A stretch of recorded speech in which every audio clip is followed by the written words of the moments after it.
Hey y'all, I'm Kelly Moody and you're listening to the Ground Shots podcast, an audio project exploring our relationship to ecology through conversations and storytelling with farmers, herbalists, craftspeople, naturalists, artists, and more. Lots of locust cedar splits, I offer sweat and splinters. Forest elders breathe their last, I'll bring them for your supper. Hey y'all, it's Kelly. Welcome to the Ground Shots podcast. This episode of the podcast is a reflection from Gabe Crawford and I on the first 100 miles of our walk in Colorado along the Colorado Trail. The first, 6 segments according to the trail, the way they segment the trail out. And we recorded this at our resupply in Breckenridge at our camp, kind of up on the trail, so you can hear the highway probably and planes overhead, sounds of civilization. And we wanted to record it before we moved on into the next section and just speak on our thoughts and feelings and observations up until that point. And we don't edit anything really in this conversation. We just recorded for a while, and we're going to put some music in the middle of the recording, but we're not taking anything out or really editing it like I do other episodes. So pretty candid, done on my phone. Sitting in our tent pretty much as the sun set. And the music for this episode was actually recorded on the trail, and the artist is Duncan Hardy, and he's a really wonderful person that we met out here and camped with a little bit. And actually he and I, turns out we have some mutual friends and community in North Carolina. And one evening as the thunderstorms were rolling in, he was playing some music, and we recorded this piece that we're putting in this episode, which is called We're Gonna Make It. It's really awesome. He wrote that song, so thank you, Duncan, for letting us use this song in the episode. So Gabe and I in this episode go into some philosophical musings, and as well some of our observations of the land and a little bit of an overview. There's a lot we talk about, but some things I wrote down when I was kind of reviewing what we spoke about was what is good and bad disturbance. We speak a lot on the nature of disturbance and how in some ways disturbance can be a good thing and other ways it can be a bad thing. So kind of talk a lot about that, and we speak a little bit on our favorite areas on the trail that we encountered and some of the plants we noticed. We talk on walking slower to observe the land, which is a lot of thru hikers are walking super fast, and we are intentionally walking slow so we can take more time with the places that we're moving through. We talk about the zen of Beaver and working with flow, and so we tell a little story about encountering beavers on the trail and what they've been doing with the land and how it was sparking some thoughts and feelings in us. We talk about walking within the context of colonization, and Gabe especially elaborates on what this means. We speak on the culture shock of town and resupply, and we were planning on recording some reflection while we were out on the trail, but it actually is pretty fitting to reflect from the perspective of town and how it feels being here within that hustle and bustle as opposed to being out on the walk. We speak more on rethinking a war on certain plants and so-called invasives, and how plants respond to the circumstances at hand. And we speak about our observations of plants on the trail that are supposedly so-called invasive, and what when you're out on a walk and really see everything in person, you can get a bigger picture perspective on what plants are doing and how they're reacting to the land and to the disturbance. We speak a little bit about our wild tending on the trail and what seeds we're planting and where and why we choose to plant certain seeds in certain places, and the relationship to disturbance, moderate disturbance, within the context of wild tending. We reflect on how putting lines on the land, like so-called wilderness boundaries, affect ecology, and then in hand affect culture and history and our perspective on what the land is and how it's connected. We speak on questioning concepts of pristine wilderness. We really go into that for a bit, and there's a lot more we talk about, but that's about the sum of it. And I really hope you enjoy this sort of these evening musings with Gabe and I. We're going to try to do these throughout the trail. I think it's going to be good for us and to share what we've been thinking too, to kind of really take that time. So yeah, enjoy this reflection and musings, and enjoy the music by Duncan, and happy listening, y'all.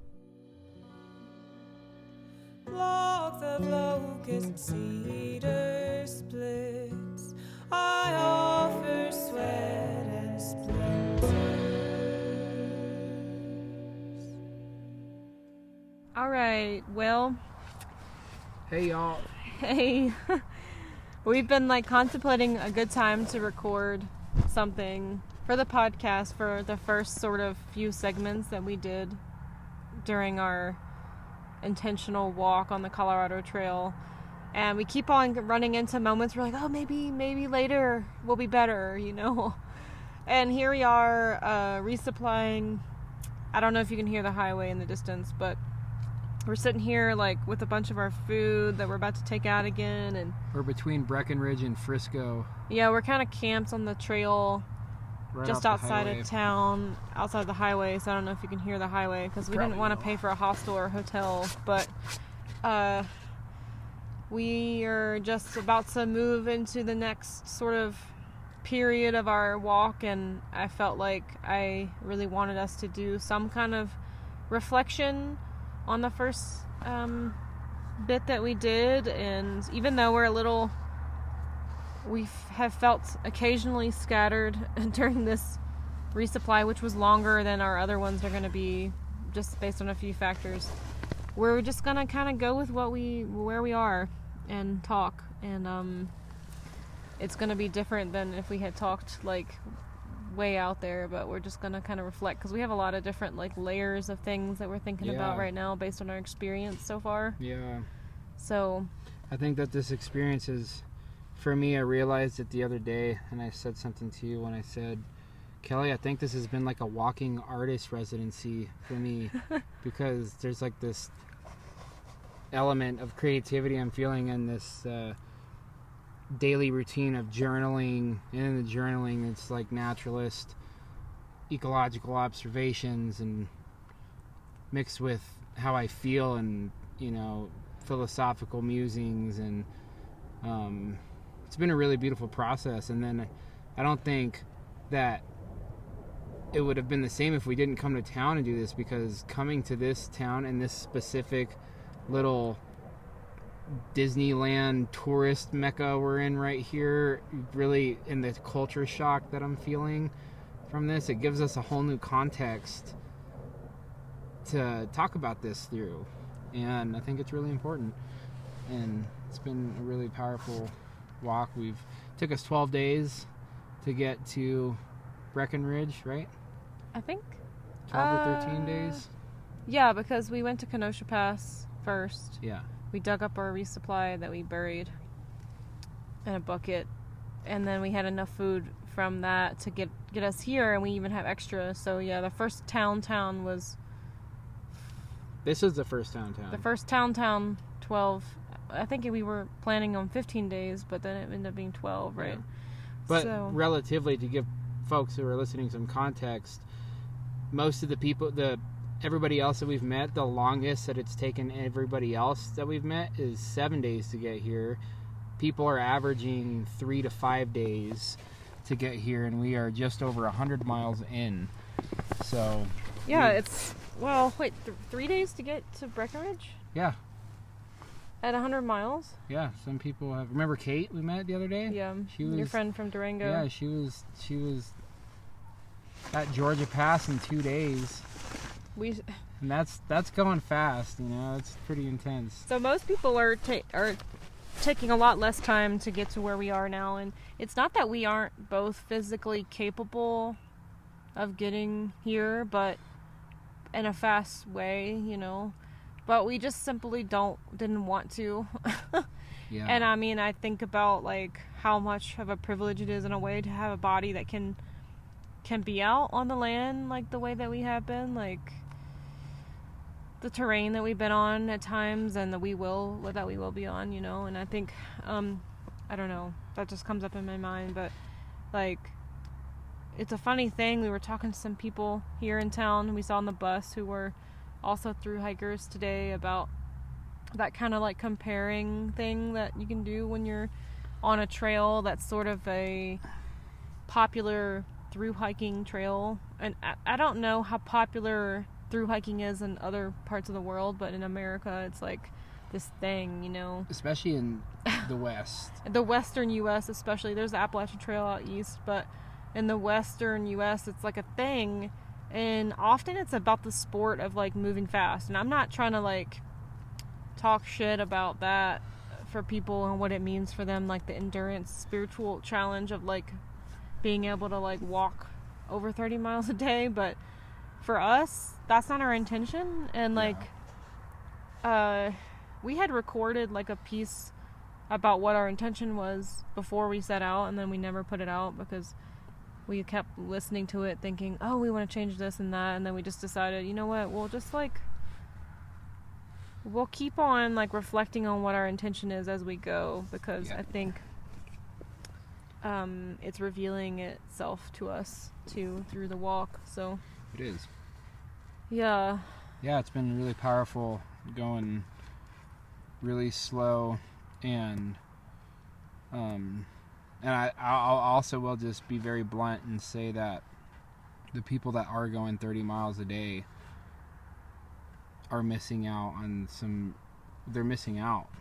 something that is one of the most beautiful things I've ever experienced, is walking really slow and making my awareness and presence to the land the priority of every day, and then getting to camp and either in the evening or in the morning journaling about that and like what comes out from that, and what I've learned. I almost feel like I've gone to plant school and history school, you know. We're being schooled by the land, and because the scars of colonization are still left in the so-called pristine wilderness, you know. And one important thing about this walk is the context that we're doing this walk and observing the land through the context of colonization, and how it affects our relationship to ecology, and how it affects the ecology, and how it affects how we see ourselves in relation to the ecology, and how that history that is celebrated in these tourist towns here, you know, like the old mining tourist towns, that history is celebrated here, and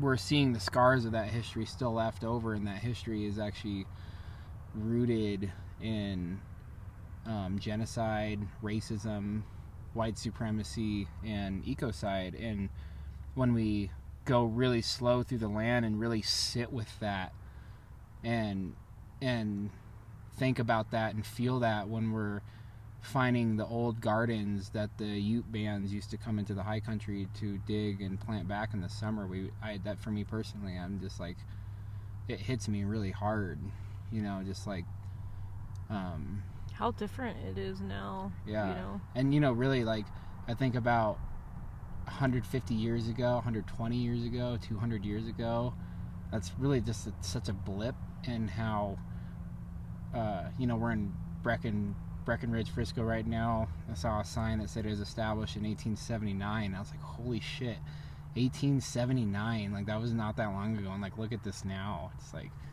I don't know if any folks have been to Breckenridge and Frisco. It is bustling. It's developing so fast, you know. And like, when you go into Frisco and Silverthorne, it's a frenzy of development. You know, there's cranes. I hadn't imagined it.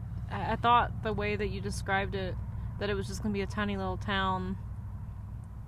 But no, it's kind of like a weird box store. There's like a little tourist town that's kind of like a facade of a small town, and then there's like a bunch of box stores and like highways and stuff. And I'm like, I feel like we're still in Denver or something. I don't know. Oh, when we were riding the bus yesterday, I was listening to some local guy talk, and he said that Breckenridge and Frisco and Silverthorne are suburbs, pretty much like suburbs of Denver now. And it's been really intense being here. You know, it's like the tourists, it's like so much tourism here, and there's so many people here, and it's really busy. And you know, we've had 3 days here because we have friends meeting us to hike the next piece with us, the next section. I bruised my foot, the ball of my foot. Bruised your foot, and like, we were like, okay, well, we'll walk in a little earlier than we were going to, and then we'll take a couple days so your foot can get better, and we're gonna wait for our friends to get here.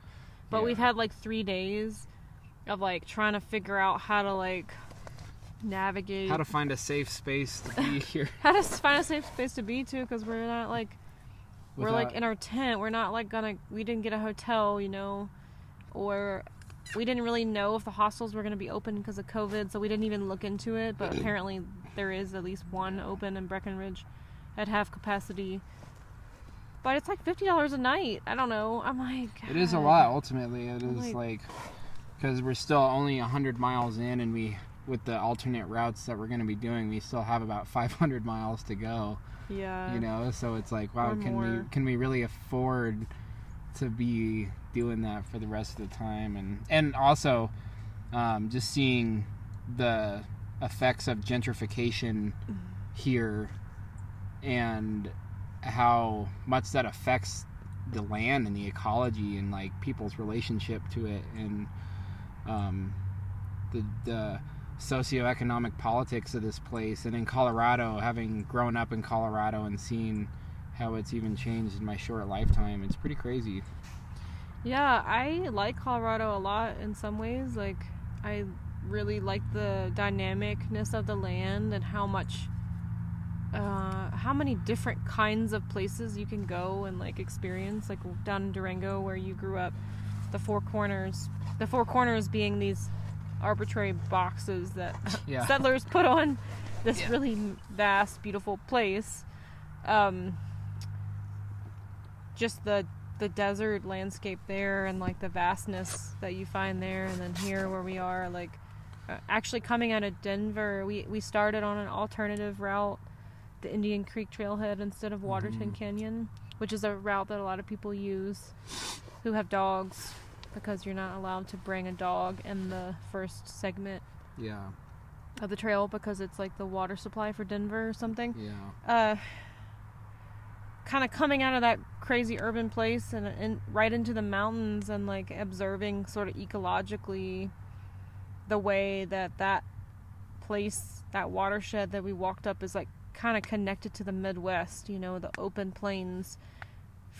From a perspective, for me, of someone who's like spent time in different parts of this so-called country, you know, and like really like I've had focused time in different parts of this country, so like walking up that watershed was really interesting for me, and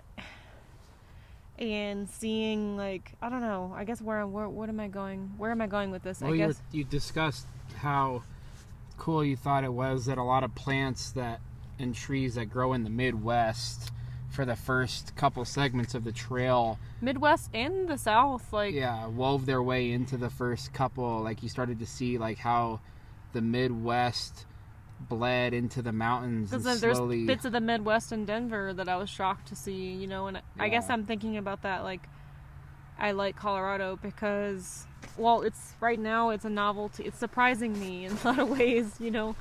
And it's surprising me because it's got a bit of the West Coast, the Pacific Northwest, the Great Plains, and the South, and the Southwest, all intermingled and then it's got like the crazy Rocky Mountains that have, and then the core of the Rocky Mountains, which something that's been reiterated to us over and over on this walk as we've gone slower than other folks and like really intentionally paid attention to the land, is that like ecology is not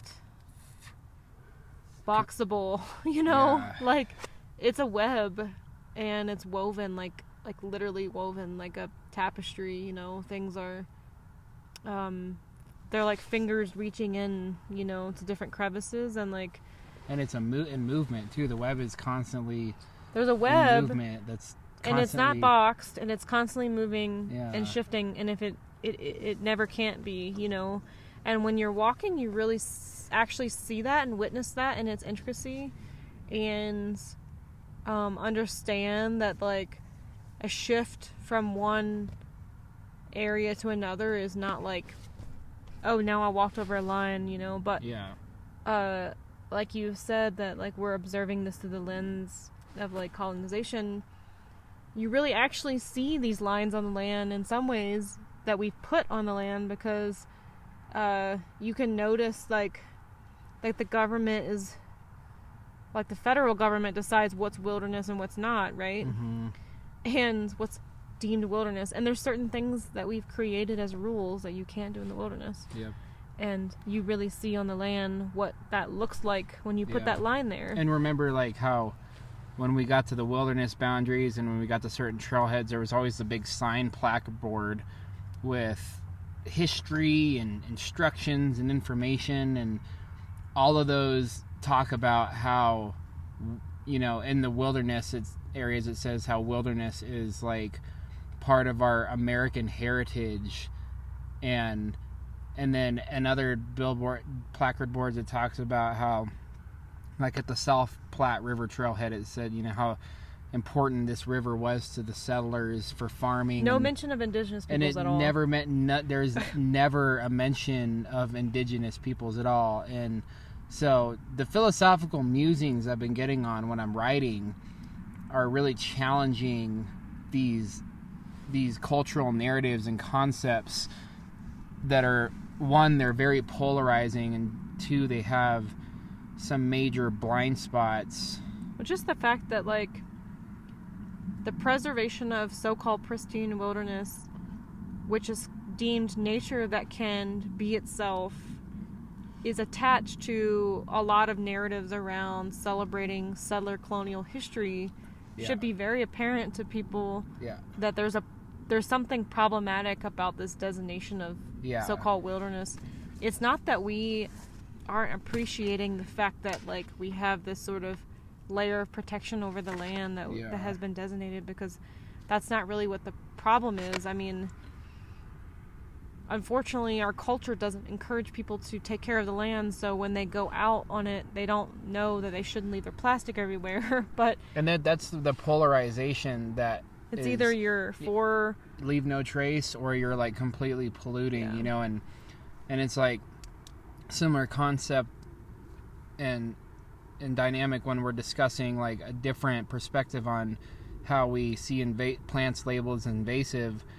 People automatically take it to the opposite extreme. When you're like anti-native plants. That you're anti-native plant, So when I question the leave no trace philosophy, they like automatically think that you want to pollute the land. That I want to pollute the land. And would you mind that if I read a journal entry? Yeah, go ahead. About it. You have such amazing little journal entries. Really reflecting on this a lot. And I wrote this when we took a rest day in Long Gulch in right on the edge of the Lost Creek Wilderness. And this place really influenced a lot of this writing. So the passerbys that are walking the trail, for the most part, and I emphasize most, not all, are literally just passerbys. They are just visiting as tourists, and for the most part know nothing about this place, its history, its ecology. Some do, but it's in some ways superficial. Their knowledge is based on our cultural paradigm, which is inherently one of misunderstanding. They see this place as, quote, the great outdoors, The wilderness we must preserve as a part of our American heritage. The wilderness is only to be visited. Nature must be nature without us. Not to say that nature inherently needs us, but these cultural ideologies are based in us being separate from nature. And that separation is based in the institutional religious ideologies that we have dominion and entitled ownership over the land. The leave no trace principle also ignores and erases the ancestral traces left by indigenous peoples. The so-called pristine wilderness concept is a romantic fallacy based in genocide and ecocide, sanctioned by manifest destiny and doctrine of discovery. When I observe and witness the land that others call pristine, I see a neglected place recovering from extraction and abuse and suffering from neglect. Most people just don't know how to read the land, and they don't see that land and culture are inseparable. They reflect one another, and wilderness is a reflection of our culture. People are fighting to preserve and conserve wilderness instead of fighting to stop the systematic and cultural lifeway that causes the need to preserve land from being destroyed to feed our consumer lifeway of fatness and convenience. Having preserved so-called pristine land set aside is like having our cake and eating it too, in so much as we can still live an ecocidal lifeway and have the great outdoors to come to and objectify as an object of our enjoyment, to come and escape our mentally ill lifeway and our insane culture. But there is an economy around wilderness. It is a product sold to people through the petroleum-based outdoor gear that people spend a lot of money on. But someday that eco-friendly gear for environmentally conscious people will be degrading into microplastics that will be polluting our air, soil, and waters. It's all a big farce. I'm guilty of it too. When we participate in leave no trace culture and in pollution culture, we are burying our ancestral heritage collectively as land tenders and stewards. That dichotomy erases the middle way that humans have found actual ecological harmony through. And yeah, so that's this journal entry is kind of what I was really feeling when we were going through wilderness and just like watching people. We were camped across the valley from the trail. We were just watching people like zoom through, and like Long Gulch is this like amazing place. You told me about it before we got there, and I was like excited to get there and like see what was there, and then when we got there, you were doing your like excited the whole yippee time. thing. Your excited yipping thing that you do, and you're like, oh my god, yeah, there's so many cool plants, so much cool food. And we could have spent like a week there, or more. We could have spent a month there. Yeah. There's so much to see and explore, and like so many plants to tend and work with and play with and get to know, and so many animals like beaver and moose and elk and deer, and you can see like the flow of the river and the plants that like hug the river and then hug the outskirts of the wet area around the river and then hug the mountainsides and then hug the forest edge, and then you can see the animals that interact with that space too, and how they affect the land and how they interact with the plants that are affected by that. It's just like yeah it's incredible. And we've been hiking heavy. We have like maybe not as heavy as some people. Not as heavy as some people, there's but some like the first couple days we hiked with 10 days worth of food at the beginning, which is not what most people do.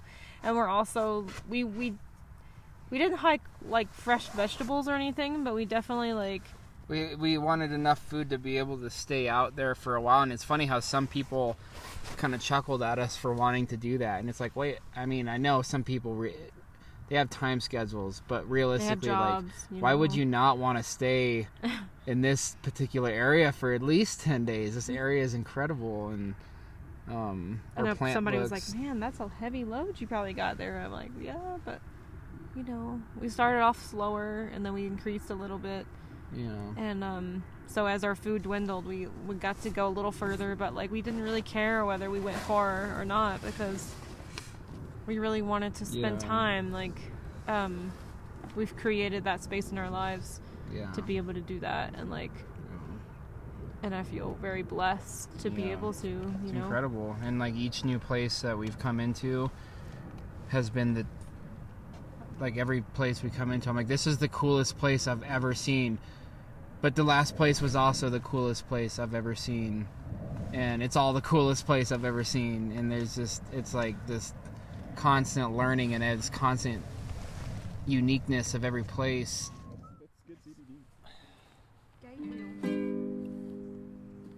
I'm a gay bro.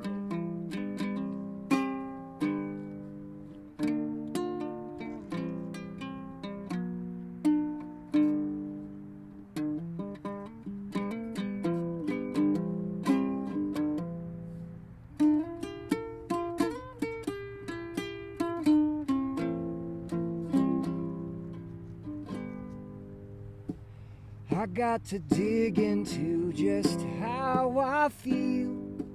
It's a struggle to know something real. The truth hurts, but then that's how I heal. I got to dig into just how I feel. Yeah, we gon' make it through the ups and downs while the wheel spins round and round. Keep your feet upon the solid ground. We gon' make it through these ups and downs.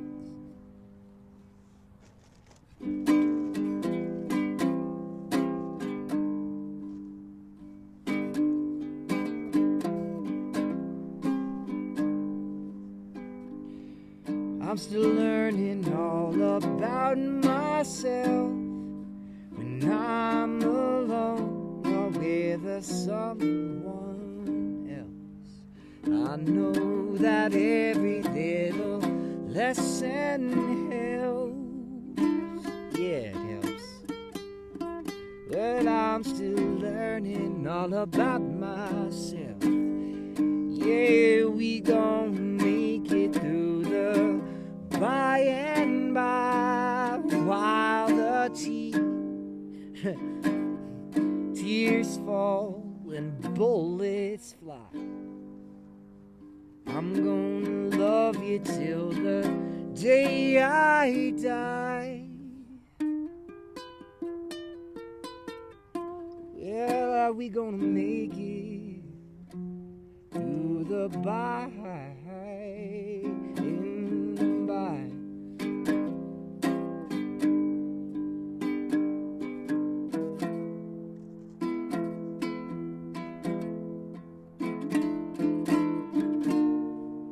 Oh, today might be hazy, but tomorrow just maybe will be bright. It'll be alright.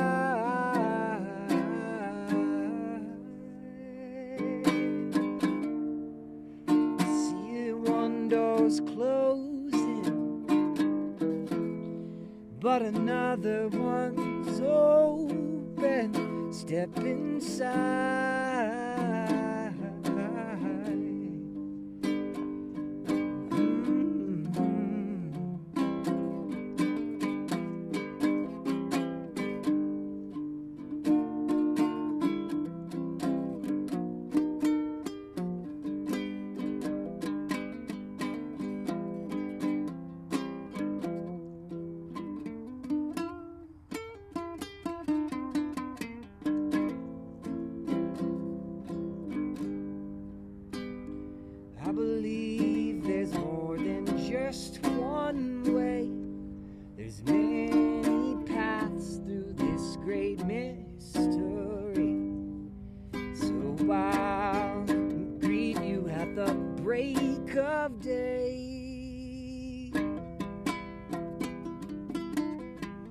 'cause I believe there's more than just one way.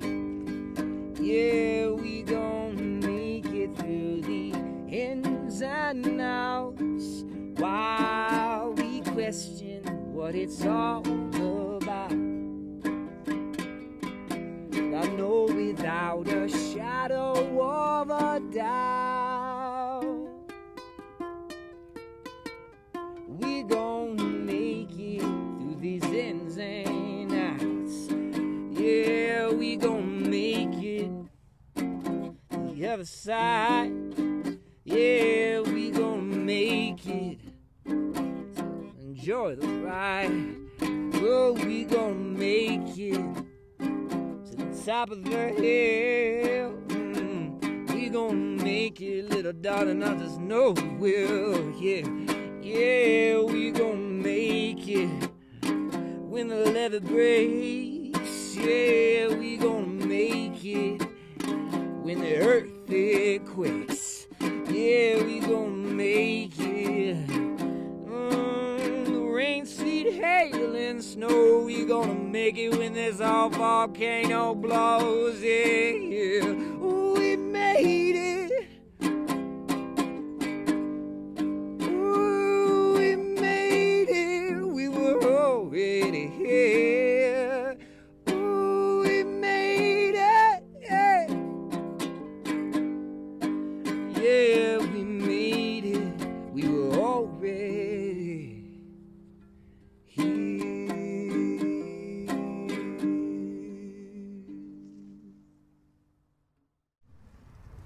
Yeah, so it's interesting too because you walked the trail like 4 or 5 years ago, and I don't know what you've been thinking about in relationship to that, but I'm kind of gathering that it's a very different experience for you this time around It is. when it comes to like relating to the places that we're moving through and like what you're seeing in the place. You Yeah. know?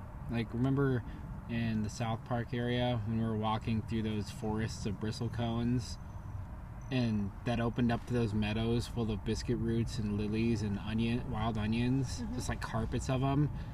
And we walked, I remember that time, those years ago, I was so fixated on a hamburger that I just walked through that area as fast as I could so I could hitchhike to Fairplay, and I didn't even pay attention. And I didn't really pay a lot of attention most of the trail, and it's interesting how, like, I remember certain places. And you're like, oh, I remember this hillside. I remember this exact... We're going to go down and do this and do that and do this. I'm like, how Yeah. the fuck do you remember this Yeah, right now? and then there's other places where I'm like, man, I do not remember shit about this, you know. But when we came through the bristlecones and the meadows of biscuit roots and lilies and onions, I was like, oh my god! I was like, how did I not, like, I don't know. When we were walking through the South Park area in general, I've driven through South Park a million times, you know, on the way to Denver on Highway 285, and I always kind of wrote that landscape off, you know. But now, like, geologically, historically, ecologically, you know, those ginormous open parks are so magical and so important. You know, the last buffalo in Colorado was shot in South Park. In that park, the buffalo used to be in those high mountain parks, and geologically they're just so unique.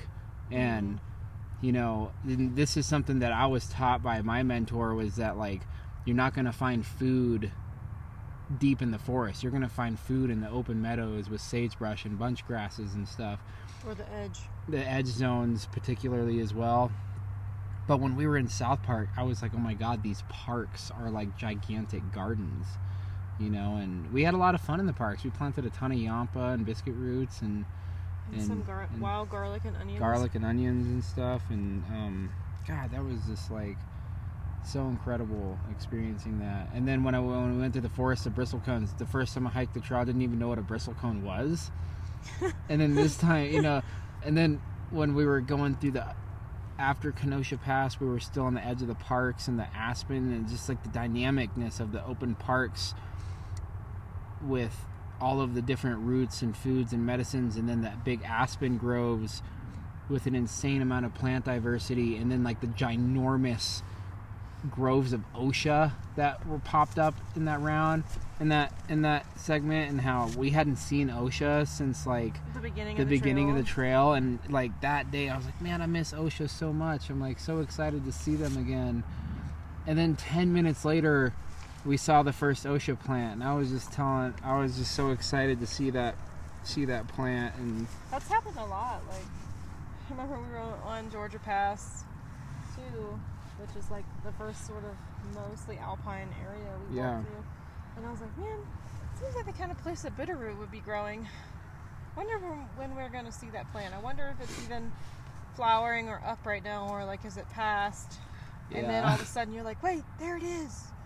It's all around us. We've been walking by it the whole time. It's a lawn of bitterroot. Now that I kicked myself in the butt. I was like, why haven't I thought of bitterroot once this whole trip? You know, and then we looked down and it was the pygmy bitterroot, and very tiny, but the roots are pretty big, and it was literally just a lawn of bitterroot. Like, you really looked into the tundra and it was like a carpet. You could have easily looked over it. Such a humble little plant. Physically, it's very just like unassuming, you know. And then the alpine lilies up there, you know, so we were up there at 12,000 feet, and I was like, it's still a garden up here. It's still... There's Mariposa lilies up there too, intertwining. It was just incredible. And there's this one biscuit root we've been seeing kind of in all the zones, like montane, subalpine, and sort of in the alpine too. This sort of, we think it's a pseudo-Somopteris. Well, in this new, very amazing plant book we got, the old name is Pseudo-Somopteris montanus, but now it's called Somopteris lemoni. That's what you think we've been seeing a lot of. Yeah. We've seen a lot of biscuit roots. Yeah, we've been seeing that the whole time. Different ones, but this one, we've been seeing one in particular a lot. The whole time. Since like before Long Gulch. We've met 4 biscuit roots, 3 of them new to us on this trip so far. And it's been fun going through these. We're not sure what, figuring out exactly what they are is kind of tricky because while scientific names are a really cool tool in a lot of ways, that are sort of a tool of society to categorize and like compartmentalize nature. They can also be quite a crux, They can be a crux and inhibiting, and I think it's fun to play with somewhat, but then at some point you have to also accept that the land doesn't ultimately fit perfectly in lines and boundaries, so it's like, it's something that we can play with that sort of resonates with like the way things are incarnating right now and the forms that they're incarnating in, but like within that like kind of segmenting, there are so many spaces for variability, and even often in these books that you'll find that are like full of all these Latin names, some of them are weird, the Latin names, named after like these men that like supposedly found the plant even though they didn't really. It's weird, and it really does kind of erase a lot of like the cultural context behind these plants too. There's like sometimes they even make notes like, well, these plants hybridize, so sometimes you can't ever really actually tell which one it is, like with arnica or lodgepole pine, all the different variations, and it's or ceanothus. There's a certain plants that you have to kind of accept that are not going to follow those rules, so I think I love working with the scientific names, but I also really love like kind of throwing them out the window too sometimes. So we've been playing with that a little bit, like really acknowledging that they're just that they were not like worshiping those names or anything, but we were like playing with them as a way to kind of like understand how plants relate to each other and to be able to keep track and understand for research. But they can be really limiting, and also I'm a big advocate for I enjoy the Latin names, but I'm also a big advocate for developing personal relationships and naming plants yourself too. To Western science and botany, that's kind of absurd, but like why does there need to be one universal plant name for everything when, you know, when everybody's relationship to that plant, and then that plant that occurs on different landscapes in different ways and different habitats that takes on different habits, why is it, I think it's a very human thing to not just have one name, but to have many names in many different places for many different people. And that's actually been a common thing throughout human history, you know, with like people have personal special names for plants, you know. And one interesting thing is we've been reading through these plant books, and they all have the precious wilderness introduction and leave no trace and invasive species gimmick at the beginning of them in their introductions, all of them. And I've been really sitting with a lot of this and trying to articulate how I can point out some of the blind spots in these ideologies and what I see as fallacies and in these cultural narratives around how we see plants that are labeled as invasive, and how, you know, in this book particularly it talks about ecologies that are disturbed. And here, I'll see if I can read a little snippet of it. Here it says, let me find it real quick.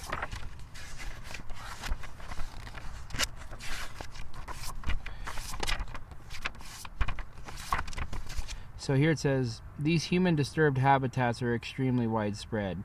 They include roadsides, abandoned lots in urban areas, mine tailings, and agricultural fields. Many of the plants found in these sites are exotics that co-evolved with the land use techniques that Europeans brought with them to the Americas. A few North American native plants evolved to grow in these areas disturbed by bison or other large animals. And to me, it's just like this perspective is, I think it's actually a very false perspective, an assumption that, you know, because first of all, it erases the history of like very sophisticated land management practices of indigenous peoples and humans all across the globe that were based in intelligently applied low to extreme to moderate disturbances, you know. And like how it says here that many of these plants in these sites are exotics that co-evolved with land use techniques that Europeans brought with them to the Americas. Applying that here also, what about all of the plants like fritillaria?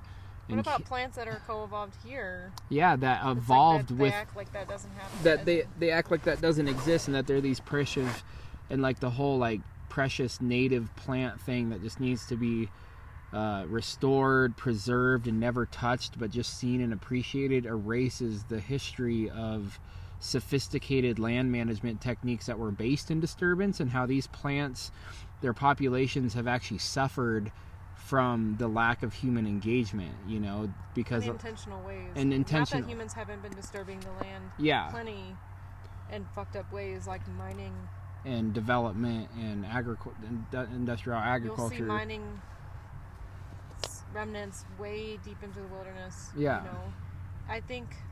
Does that make sense though? Just like the whole, like how it's a weird, there's some weird blind spots in that, and then how that bleeds over into the whole thing of invasive species being these evil plants, you know, and that doesn't make sense to me, because, you know, the one thing that they're leaving out, and when they talk about invasives in these books, is how they don't talk about how humans are creating the niche for these plants to come and occupy through our unhealthy forms of disturbance. And those disturbances don't have to be physical disturbance, you know. They can happen upstream a ways from water, from hydrological flow disruptions, mining, agriculture, air pollution, water pollution, something that comes for me is like this dichotomy we create between native and invasive plants. Yeah. And I see it both in like conservation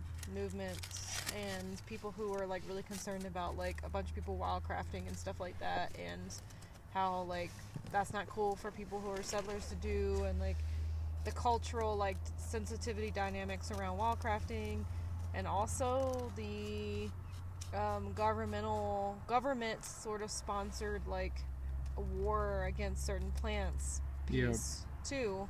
There's a lot of things that kind of feed into that narrative. I'm like, you know what? Do we really want to believe that there's actually evil plants? Like, is that for real? Like, are we really? All of these narratives are perpetuating this idea that they're evil. There is such a thing as evil plants. Like a malevolent plant out there. That's the way it's being perpetuated, and like, I don't really feel like just how ecology is not cut and dry. Like, the idea of plants that don't behave the way that we think they should. Yeah. Whether it's because they don't fit into the capitalist like framework that we need them to fit into, or whether they don't behave in a way that like it seems controlled and like in check from the perspective of what we think that means. Yeah. We're then allowing ourselves to label certain living beings that aren't human as like evil, you know? Yeah. And I think we're not really considering how our how human disturbance, like you said, is like at play with what these planets are doing, and we don't really like. We also are ignoring the fact that they have their own intelligences, and either it's not their fault that we brought them here, or maybe they did come here intentionally. How do we know that they didn't use us to come here and it was all intentional? You know, like it's ignoring. It's like kind of putting humans at this pinnacle of like something, you know. It's a very human-centered, narcissistic hubris that we have culturally.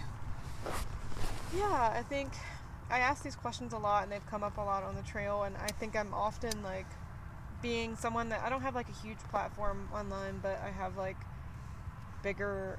I have something.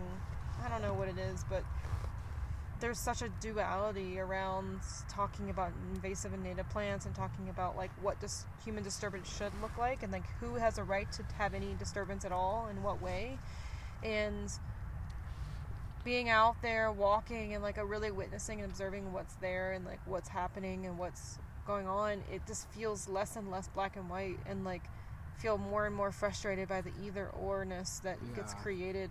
This like kind of quick to assume political correctness around like, well, if you are considering that there are no evil plants, then you must hate native plants. Yeah. And how people are calling, you talked about earlier how people are projecting onto plants the terms of settler colonialists, like calling dandelions settler plants, when it's like, what do we really even know? You know, I think that I'm like, we assume that like, oh, so these settlers came from Europe and like did all this fucked up stuff here, like that we should like put that same energy onto plants, you know.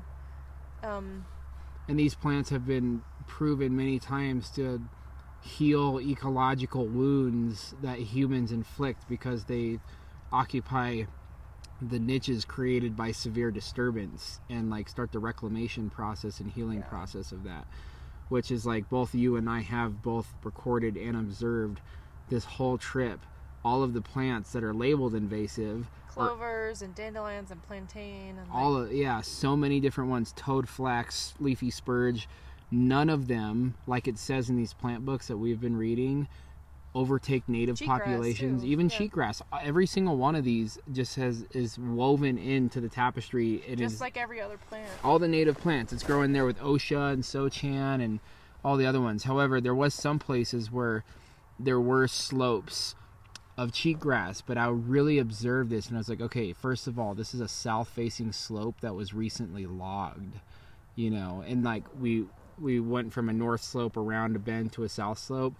The north slope was wooded with the juniper communis and kinnikinick and other things like that, but then you go around to the south slope and it's like some lodgepole and ponderosa and then very few plants on the ground except for cheatgrass. And some cryptobiotic soil. You know, and to me, that's indicating ecological dynamics, you know, and so I'm seeing that we're blaming plants as a culture, we're blaming them for what we're really doing, and we're like putting all the attention and blame as scapegoats on the plants and not looking at like our behavior and how that really actually informs these dynamics. Something I've been writing about and thinking about a lot too is these sort of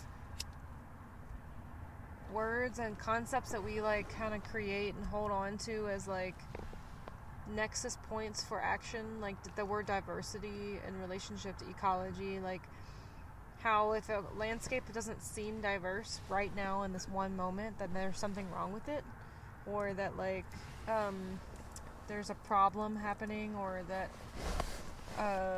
there is some void. Like when you read about lodgepole pine in these plant books, lodgepole pine is like a pine species. We're actually sitting somewhere where there's a bunch of them growing right now, right? We're camping in a lodgepole thicket right now. Lodgepole thicket. That lodgepole is a native plant, right? But it's described often in these plant books as like a nuisance or like problematic because it creates these monoculture sort of areas where it's like the only thing growing supposedly, and it makes it so that other plants can't live there. So it's a void land, it's a void ecology, or it's a like An ecology devoid of diversity, as they say. It's a sick ecology or something. I'm like, okay, well, so it's also often like kind of put in towards that bad plant category, even though it's supposedly a native plant, right? Yep. Even though that dichotomy is kind of this weird thing that it only serves a purpose when it's like when it benefits some kind of like monetary or ideological framework, right? Yeah. That lodgepole pine is considered a bad plant, but what about looking at diversity? So first of all, we're assuming that diversity means health, which is like a really controversial thing to even argue against, because a lot of conservation is like that's its full like trajectory and like intent is like that diversity equals health, right? What if some certain landscapes are not meant to always be diverse? Like I think about that like kind of more philosophical, like Taoist sort of Zen idea, or like a very common sense idea that everything is in flux, right? That there's no static boundaries that seem very obvious and can like make sense in a lot of ways, right? So like if there are no static boundaries, then why is diversity always need to be the state of being at every moment? Like what if the state of some system's being or incarnation needs to be sometimes less diverse in order for it to become diverse again, to be less diverse? Like when you have a fire, right? Yep. It wipes out all the diversity, and then it's just like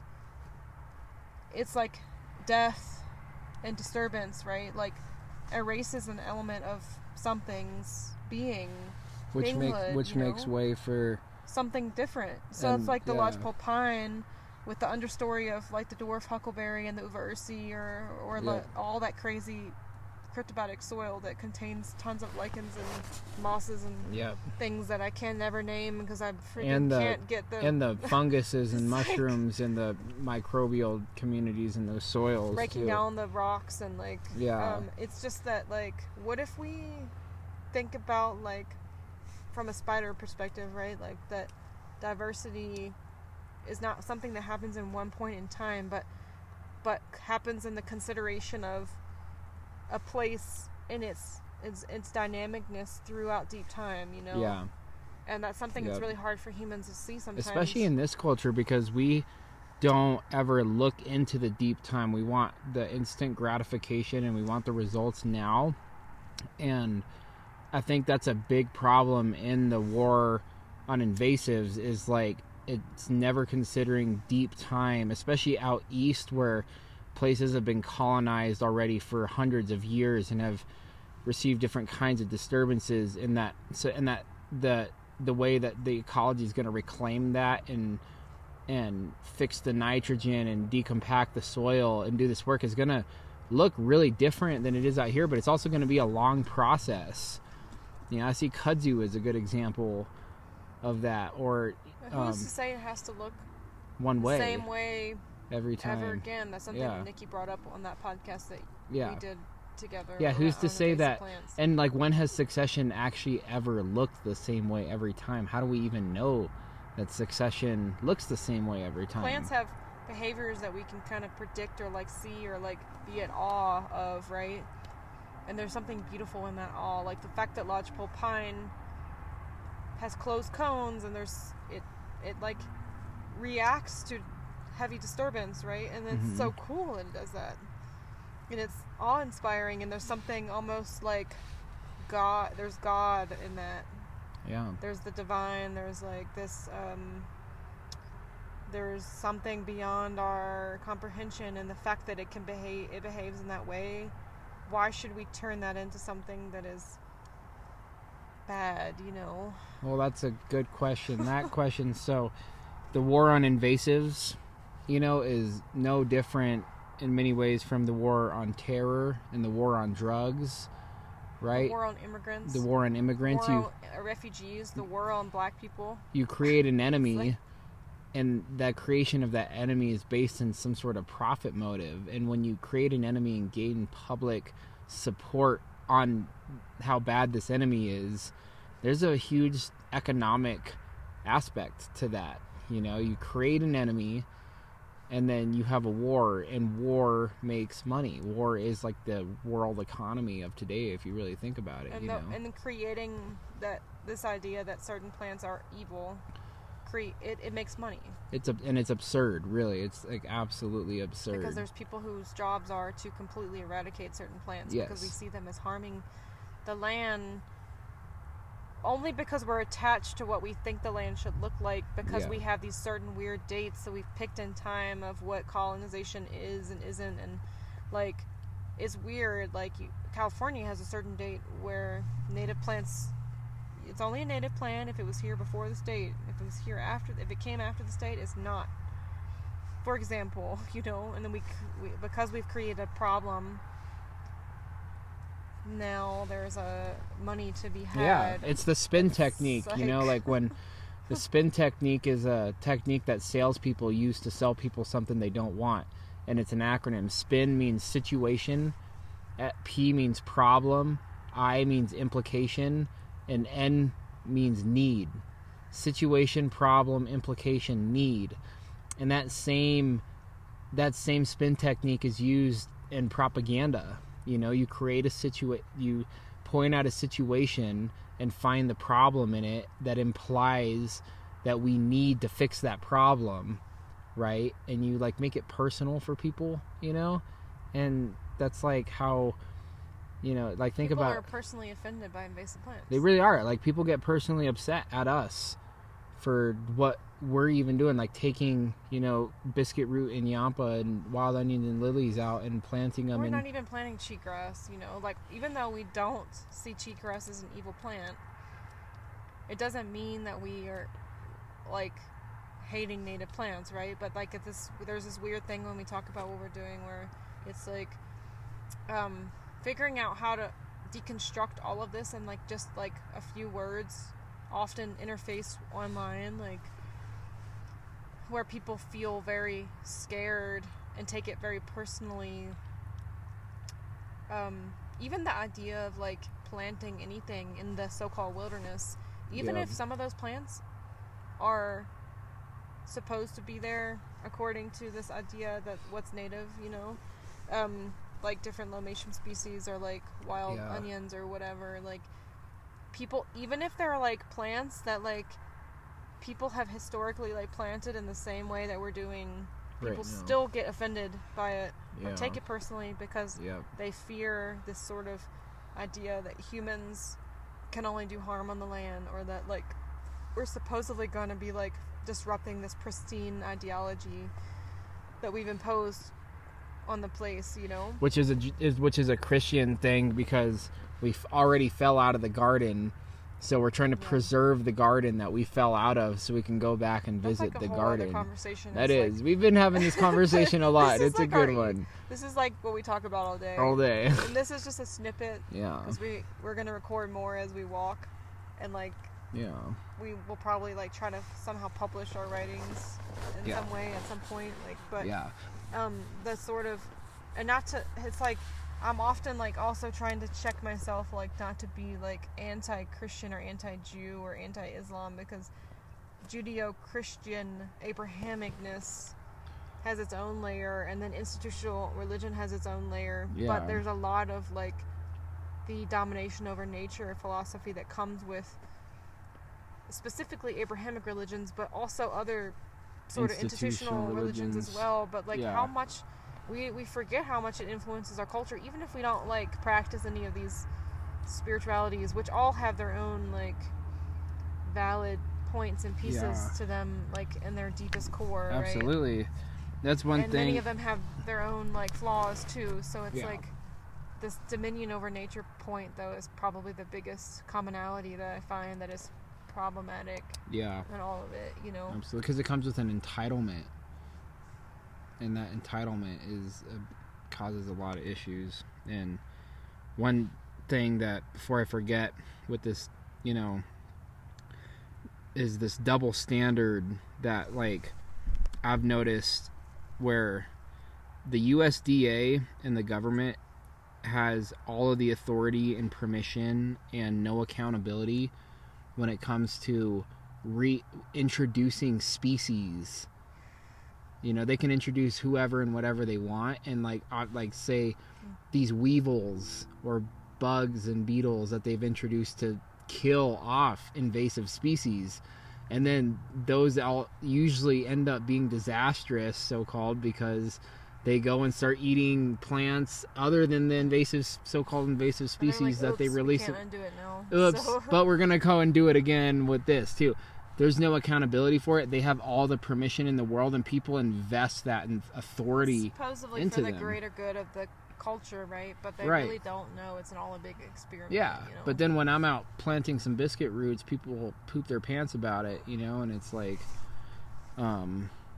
yeah, but I mean, it's been interesting on this trail because, like, I'm walking, I'm not using a regular, like, hiker poles, you know, I have my cuppin, my titanium digging stick that I'm using, both of us are using to, like, create minor disturbances so we can plant seeds to lift rocks with. And it's a really multifunctional tool. It's like a walking stick, it's a planting stick. We dig roots and supplement some of our trail diet with it and we stuff. always plant in the holes. And we a plant million back more seeds, right? plant back in the holes, you know. So, and then, but I've gotten a lot of weird looks, and there's part of me that's feeling like really shy about like walking confidently with my cuppin because of the like ultralight, you know, passerby trail Modern culture, you know. gear-centric Yeah, thing, the yeah. gear-centric culture where you have to have the lightest stuff, and they look at me and they're like, what the fuck is this guy walking with a metal bar,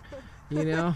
And I'm like, fuck, you know, it's like, you know. But then it's a conversation starter. And then it's a too. conversation. There's been people who have been really interested in what.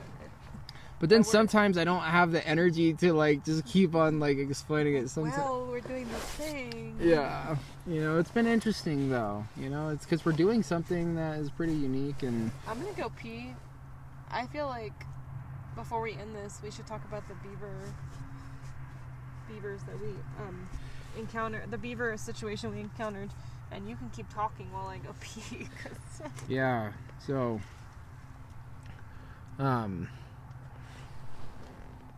part of the great thing about going slow is that we have plenty of time to stop and explore, and we make that a point to not get too fixated on getting to our next camp, but to stop and explore. And we were camping at Jefferson Creek in the South Park, you know, and there is these beaver ponds that we saw on the map at our campground, you know. So we stopped and we made camp by this beautiful stream. I sat and journaled for a while and talked about my day and how happy I was to see the OSHA that day and all the plants that were growing by the stream. And we got up and we went and walked up to the beaver ponds, and on the map it said there was 2 beaver ponds, and it just said beaver ponds, but what we experienced was a beaver mansion landscape of the beaver. It was a network of levees and terraces, like staircases of waterfalls built and micro streams and yeah, I've never personally ever witnessed anything like this before. Like, I've seen some beaver stuff, but this was the first time I've ever seen what beavers can actually do to a landscape and how incredible it is, and like the genius and the and the almost like the natural aikido of the beaver and how it uses nature's energy to build its dams, you know. Like, I was like, wow, it's so genius. The beaver, just the work it does is it cuts the branches and the trees and it gets them in the water, and then it lets the water do all the hard work for it, and then the water does all the other work by carrying all the debris into the dams. And then Kelly had a really good question about, is this extreme disturbance? Because it's like when we talk about wild tending as a philosophy, and even like questioning what the word wild is, and like land tending, there's often this sort of idea that like moderate disturbance is like the ideal, right? But I was like, you know what, like, this beaver is not moderately disturbing this place. It's extremely disturbing this place. Like, besides humans, beaver's probably one of the biggest, makes the biggest disturbance on the land besides human animals. And yet entire ecosystems depend on the beaver to create edge zones and to create dynamicness, you know, to create this sort of flux, to like support this flux.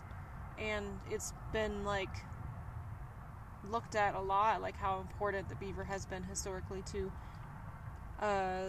making sure that water flows across the land in long distances, and so the water stays and land stays hydrated because of the beaver. And then moose and beaver, like wherever there's beaver habitat, you will surely find moose. Well, in California in particular, I went to a talk. There's a woman that comes to a lot of the primitive skills gatherings. I'm cannot remember her name right now, but people who are like familiar with these gatherings, she always does presentations on beavers at these gatherings, and I'm always like going to these presentations because every single time I learn something new. But like California in particular, you don't necessarily have moose, right? But the water on the land in a place like California is really important. Like, there's a big period of the year that is really dry, you know.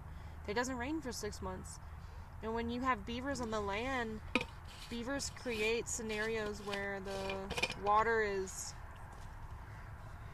held in a different way on the land, and it like creates, it's like a permaculture project that the beaver's doing. It's like creating places where the water stays longer or flows in a different way, or like there's like new plants that come up because the beaver's been there. And when talk about the dams that they build and how the willows. Yeah, I'll get to that. The thing is, like, in every place where the beaver's been on the land, it's created more abundance in those places for everybody, not just humans. Yep. And so when we did this, when we poached out beavers at one point during the trapping days, it really altered the land in a negative way. Yeah. You know, and you couldn't move on the water across the land in the same way because the rivers would dry up. You know. Yep.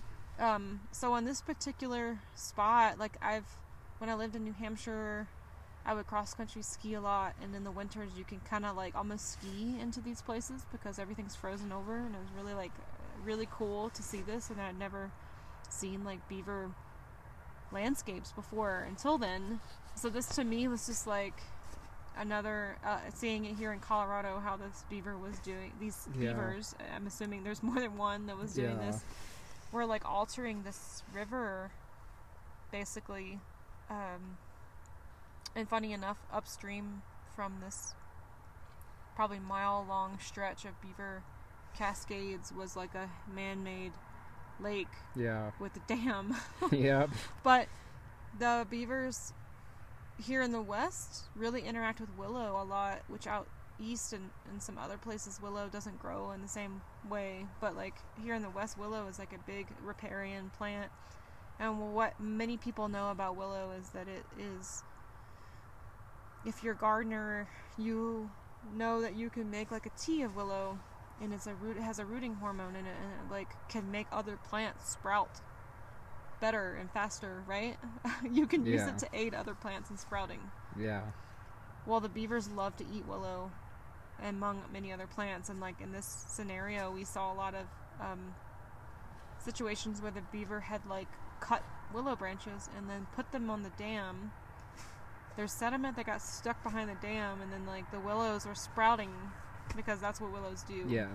Sprouting from the cut pieces into the sediment that then got caught, and then they were making soil, and they were growing right there. Yeah. And sometimes it'd be like a 3-foot drop. Remember when we were standing below that dam and it was like above our head, and we were like just amazed at like, wow, there's a wall of water above our head, and we're looking at this dam and it's so structurally sound. And we were walking on the dams and jumping across them, and they were really sturdy, and the willows had created these big, there was like these walls of willow so many growing. Fish too. And the brook trout, that was an incredible thing. Remember, like, and like along the edge there was all of the cow parsnip and some brassicas Brassi- that we ate for dinner. tons, and brook saxifrage, and some fat onions, wild onions, and the wild chives, and the mountain biscuit root, and like, so it's just incredible seeing it, and just like so many fish in that. And there'd be like little micro dams on the little mini creeks that got formed from the big Yeah. dam. And I guess what it came down to for us, is besides the amazement that we had observing this like construction project and seeing the little beavers swimming around This is out like there. the lessons that we can There's learn. like a zen in that, like Yeah. that like the beavers work with the flow that's already happening. Like the river is it was something we were talking about a lot, that like the river's a being, but it's also thousands and thousands of beings all at once, forming and dying, you know? Like the water's always moving, and like we could either, like, the beaver is definitely trying to manipulate that flow, but like it's like the flow still happens no matter what. The river's still being itself, but then it's being turned into multiple beings and then put back together as one being. And the beaver's just like working with that like state of nature. We had some pretty great trippy philosophical conversations that I think are really relevant after the lessons of the beaver, like the Zen and the Tao of the beaver. There could be like a whole book written on it. I feel like the Tao of the beaver. Maybe someone has. It's like the Tao of Pooh, the bear, but like the Tao of beaver, you know, because it's like the beaver does a certain amount of work, but ultimately the river does the hardest work for the beaver. And you know, the river is never the same river even for 1 second. It's like, and that's a really great example of the land and us, ourselves, and life, is that it's never the same being ever for 1 second. It's constantly in this flow, you know. And like the river is actually kind of two beings, right? There's the bed of the river, which is like this container that holds, and then there's the water that flows through that. I've always contemplated that, like, that, and that can change. Rivers can shift their course, you know. And we saw that, like, the old original riverbed, you know, and how it was totally dry, and then we saw the other river, but then it came around back and reclaimed the original riverbed. Or I think about back in Durango where you grew up, the Animas. And when we climb on Animas Mountain, which is this mountain right outside of town that you can like hike on, you can look down into the river valley and see all the old routes the river took. Yeah, all the oxbow lakes. There's all these little lakes that have formed and are turning back into wetland, you know, and like that, you can see the movement of this being, the river, that we're calling a singular object, right? Like a name. In all of its incarnations, you know? Yep. And those lakes are also the river. They're the past of the river, the future of the river, and like, in its movements, its non-staticness creates that like flow and that spaciousness and that like diversity, right? Time creates diversity, not right now, you know?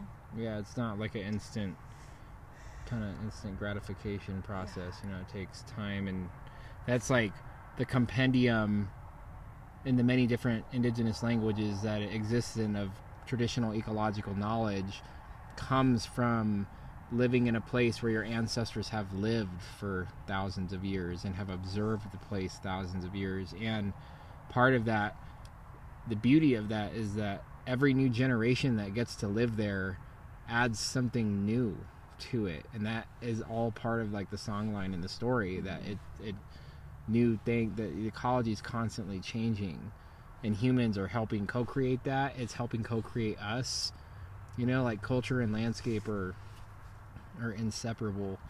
And it's interesting because our culture is a very dispiriting culture.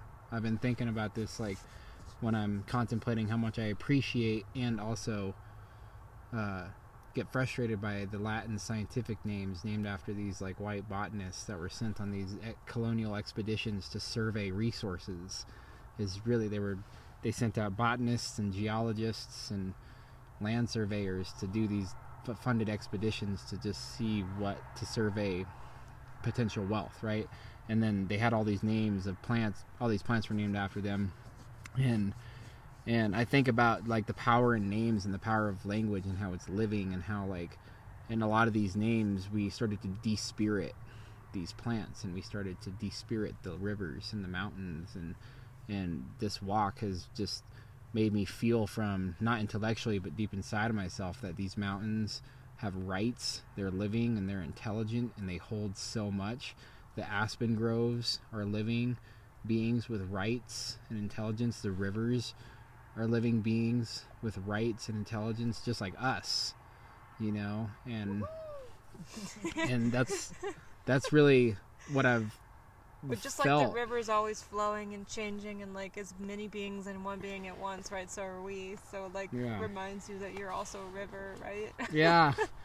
I'm like, my philosophy degree, which people always say your head's in the clouds, right? It's totally relevant to everything. It is, absolutely. We have some great conversations that are really relevant about this, because you can take your philosophy degree and it trained you to really take a step back and look at things counterculture, you know, look at things differently. And that's why I think this has been a walking artist residency, because we're like really putting together something incredible that... Well, your head's in the clouds because you can't accept things the way that they're handed to you, even though they're bullshit. So then, like, of course people think your head's in the clouds. Yeah, but you know what? Your feet are on the ground, and that's what matters. Is if your head's on the clouds, your feet should be on the ground, and it's all good. It balances out.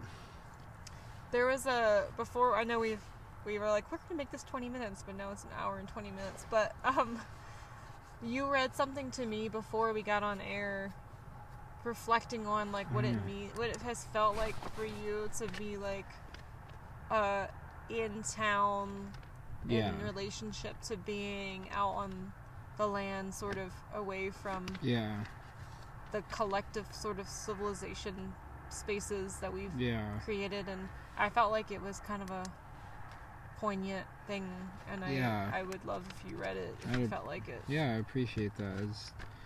I've been trying to articulate how coming into town and experiencing the culture shock actually gives me a deeper point of reference to relate everything we've just experienced to. And context is like the word and the concept that I'm like, wow, context means a lot, and context is really important.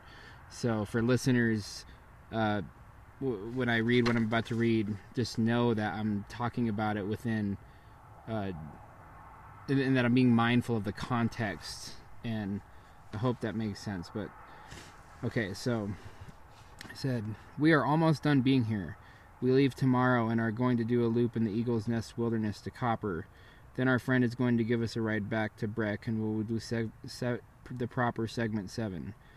This place is so intense. It's like a giant Disneyland for tourists. Tourism is such a whack industry, selling people a whitewashed history and monetizing ecological experiences. There are some pretty grandiose things to do around here that cost a lot of money. All the tourists look the same to me. I've grown up in a tourist/ski resort town that has an ugly colonial and ecocidal history, so I see right through the facade and can come off as quite cynical about places like this. I can just see how hollow the system is by its parts. The tourism is the way these towns support themselves in the current system, and the parts reflect the whole. There is a catchy trend of how cool it is to be a Colorado native or to live in Colorado. People love the beauty of the mountains, but know nothing of the history here in the context of colonization, genocide, and ecocide. The mountains are not objects. They are living beings with rights. There is so much apparel sold to people with Colorado flags and mountains, tooting the native Coloradoan horn. I'm from Colorado and consider myself a Colorado native, but I'm a native with a lowercase n. I'm not actually native with a capital N. I am not indigenous to this place, but I can't help that I was born here and that this place is a part of me and that I am a part of it. Becoming a native with a lowercase n means decolonizing and unwinding the conditioning and trauma from the cultural narratives and history of this place. It means studying and understanding the geological, ecological, and history of this place. It means understanding the ecology and how I am a part of it and how it's a part of me. It means becoming an active participant with this ecology and doing everything in my power to live in harmony with this place and to understand what that even means. Most, not all, but most people here, no matter how many generations they have been here as the descendants of settlers, are tourists. They don't understand this place and don't understand its history in the context of racism, ecocide, and genocide and colonization. Their lifestyles are based in ecocide and taking, but giving nothing back. Their worldview is purely human-centric. They are tourists. I know it's simultaneously also a lot more complex than just this. Many people don't know better. Many people know better but don't care or think that they can change their own lifestyles. There are also a lot of intersections and socioeconomic privileges and prisons. I am very privileged to be able to do what I do, and I see a big sense of responsibility in that. But the fact that I am privileged to do what I do is bullshit. Everybody should be able to live a life that is not ecocidal, but our culture is like a powerful river whose current is one of coercion and violence. Living in a good way in harmony with the land is for the rich that can afford it, and otherwise is extremely difficult to do so legally. The fact that it is illegal to live in a good way with the land and totally legal to live in an ecocidal way tells me all I need to know and gives me all the permission I need to live in a moral and good way with the land, no matter how hard it might be. That should be our first priority. The land and ecology should always come first. That is what I see when I am in a tourist town. People paying for the experience of and celebrating the history of ecocide, genocide, colonization, and racism. That is the culture shock I feel being here in Breckenridge. I'm not trying to say I'm better than everybody because I'm walking around planting seeds. I'm just speaking to the undeniable reality that our culture is ecocidal, genocidal, and racist, and it needs to stop, or else the life support system on our planet is going to die. We are killing the planet for our own sake, and celebrating that history and entitlement we feel to do so. It's not okay. I'm guilty of it too. I'm trying to figure out a different way in the context of today. I'm making it a priority in my life to make ecology the center of my life, not myself. There are many ways to live in harmony with the land. Not one. There are so many intersections, demographics, places, peoples, in different socioeconomic situations, and also many ways we can find to creatively decolonize the system and create food, water, land, racial, and ecological sovereignty. It's going to be unique to everyone according to their place, ecology, and life circumstances and contexts. Humans are creative geniuses, and necessity pushes creativity. Right now is a time where it is extremely necessary to change. The system won't change until we change inside ourselves. The outer world is like a reflection of our collective inner world, and the true change happens inside of us first. We can't decolonize the system until we address our addiction to and dependence on it. One cannot quit being an alcoholic until one admits they are an alcoholic.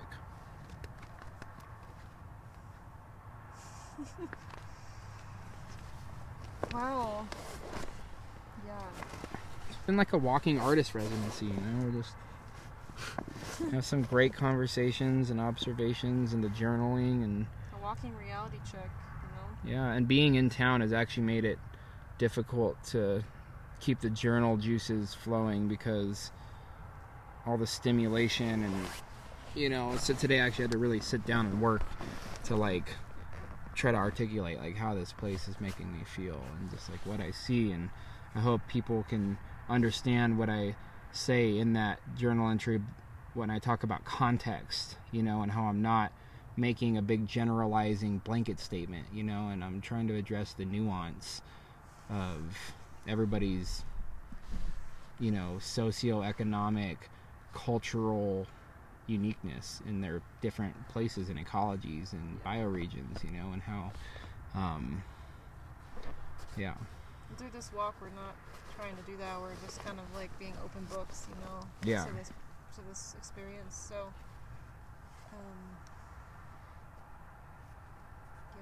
Yeah. Well, I think it's time to end. Yeah. It's time to eat some dinner. It is. It's getting dark. Tomorrow we continue on. Yes, we do. And we have more to experience and observe. So, I hope that people can at least gain some kind of perspective on what we're doing and thinking through this piece that we just recorded. And Yeah. we hope to maybe do some more updates as we walk. Yeah. And got any questions, insights, thoughts, feelings, feel free to message us in the many ways available. And we'll be leaving here with at least 1.5 pounds of biscuit root and yampa and lily seeds and we have enough for the next week or two to plant. We'll be continuing our plan to go. Plan to go. And planting as we go. Planting as we go. Yeah. Plantego, a different approach to white man's footprint. Exactly. Oh, that's funny. All right, y'all. Dinner and get warm. All right. Take care, everybody. Bye. Bye. This episode of the Ground Shots podcast was produced by Opia Creative. Our music is by Mother Marrow. If you'd like to help us continue to make this audio project a reality, consider becoming a monthly supporter on our Patreon page at patreon.com/ofsedgeandsalt, where we have rewards like entry into patron-only giveaways, additional audio interviews, extra educational content, and much more. You can also share our work and give us a review on iTunes. Visit our website at ofsedgeandsalt.com to see what else we're up to and a log of our episodes when they come out. Check out our show notes for information about how to find us and our guests. Until next time, y'all, thanks for listening.